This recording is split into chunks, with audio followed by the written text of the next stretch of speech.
pinakauna talaga kasi nagkasama kami ni Marco sa Daig. Yeah. Tapos binubuli ko rin siya doon.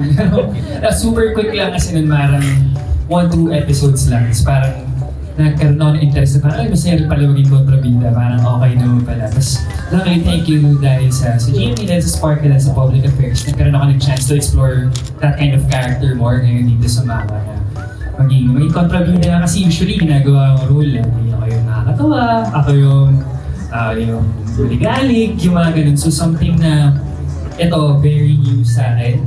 So siguro may challenges talaga kasi hindi ako sanay eh. So I had to parang maghanap pa ng other references kung paano ba. I really had to research about or look at other videos or movies sa mga character na very similar to this.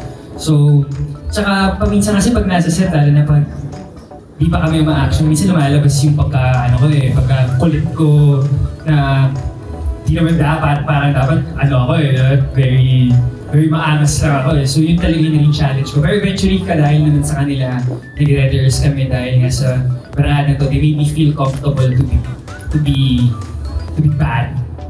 Kasi medyo na-awkward din sa akin na maging parang sasapakin kita pre. Ang close natin eh, sasapakin kita. Binigyan naman nila ako ng go signal na gawin yun. So super thankful din to everyone that I'm working with right now. Ang importante lang is something na sinasabi ko rin nung time ng mga is na alamin mo talaga yung kwento ng tao.